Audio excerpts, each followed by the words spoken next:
Isibingelisiwe sonke sikaMageba, umntwana waseyibindini lona onibingelelayo, umkhulumeli weSilo lendlunkulu kaZulu. Egameni leSilo samabandla onke uMisuzu kaZwelithini, ngifisa nje ukuthatha leli thuba ngidlulisa amazwi okubonga isizwe sikaPhunga noMageba ngempumelelo yomkhosi womhlanga obusesigodlweni eMashobeni mhla ziyi-13 ne-14 kuMandulo kuwo lo nyaka ophezulu. Kuningi-ke ezulu okumele sikuphawule ngalo mkhosi. Okokuqala, bekunongabazane lwempumelelo ngenxa yokuthi bekuwukuqala ngqa lo mkhosi ubanjelwa ngaphandle kwaSosuthu eminyakeni ngithi engama-40 eyedlule. Okwesibili, uphuma nje lo mkhosi uye esigodlweni esisha lapho ebingekho sampela nje enqalasizinda. Okwesithathu, nobekuletha uvalo olukhulu ukuthi iNgonyama imemezele okokuqala ngqa lo mkhosi ngomhla ka-9 ku-Agasti lapha emkhosini wesivivanyo.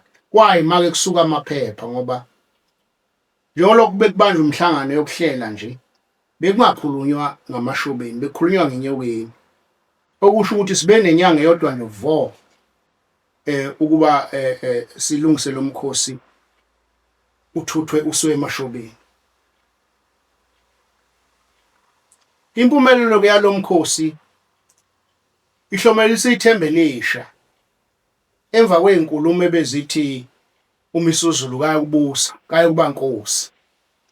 Ngithi-ke Zulu libhongile ibhubesi likaZwelithini, libhongeke wenani lamawa ney'ntaba, kuye kwaduma imifula nemifudlana, kuye kwasabela amakhosi ney'nduna, kwasabela izizwe zangaphandle nezangaphakathi, kusabele ohulumeni bey'fundazwe zonke kwaze kwasabela nohulumeni kazwelonke. Simbonge kakhulu uhulumeni wethu wesifundazwe oholwa uNdunankulu uMphemba, nokungiyena othumele iqhawe umntana enkosi umuntu omhle Khawula ebelihola lo mkhosi egameni lomnyango wezemidlalo, ubuciko namasiko. Siyindlunkulu sithi nje asikubonge eGabisa nabaphathi behhovisi lakho kanye nje nayo yonke eminye iminyango nabasebenzi bonke ikakhulukazi ebebebambisene nomnyango wakho.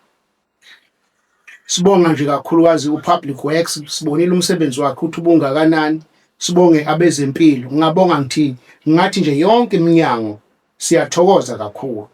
Siyalazi-ke iqhaza futhi elibanjwe umasipala. Sithi nje-ke umasipala ezingeni le-district nasezingeni lama-locals, sithi nje nime njalo. Emakhosini asendlunkulu nawo siwabonge ngeqhaza alibambayo ukufula lo mkhosi iminyaka yonke. Iy'nkampani eziyimele kanye nabantu nje phaqa abanentshisekelo yokulekelela lo mkhosi, nithi nje nime njalo.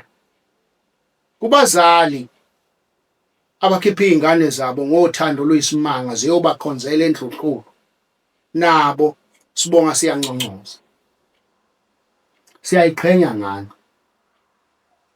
Ngigcine ngonomehlo abasikhulisela iy'ngane zethu unyaka wonke, abahlala nazo, abay'fundisayo, bayobonga ngaphezulu.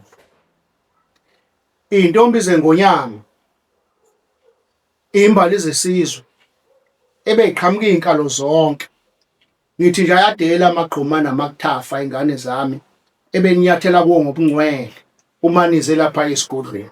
Nibusiseke ngelinye ilanga sibone seniyizakhamuzi ey'qotho zesizwe sethu, nakhe imizi yenu nani. Nginifisela inhlanhla eqhamuka edlozini elikhulu nomkhubulwane, idlozi lenu kanye nomvelinqama. Sibonile ukuthi kuze kwenanela ngisho uNomhoyi, idlozi lemvula. Sithi nje halala imbali zesizwe.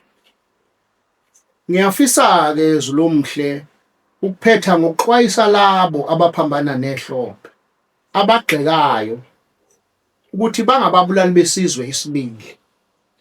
nginxusa abazali beingane ezisetshenziswe einkundleni zokuxhumana ukuba zijiva zomkhosi. Nikhumbule bazali nani ingane enigxeka enijivaza ubukhosi einkundleni zokuxhumana ukuthi udumo luphenduka usizi uma malisetshenziswa ngendlela engafanele njengoba sibona neza.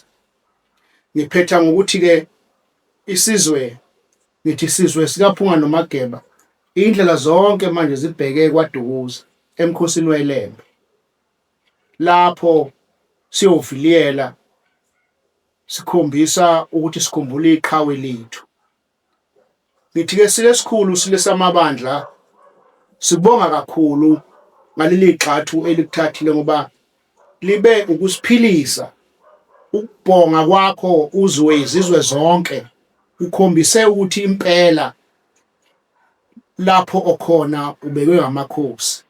Khula dlula mithi yamakhosi, khula silesikhulu zikhothamele izizwe bayede hlanga lomhlabathi.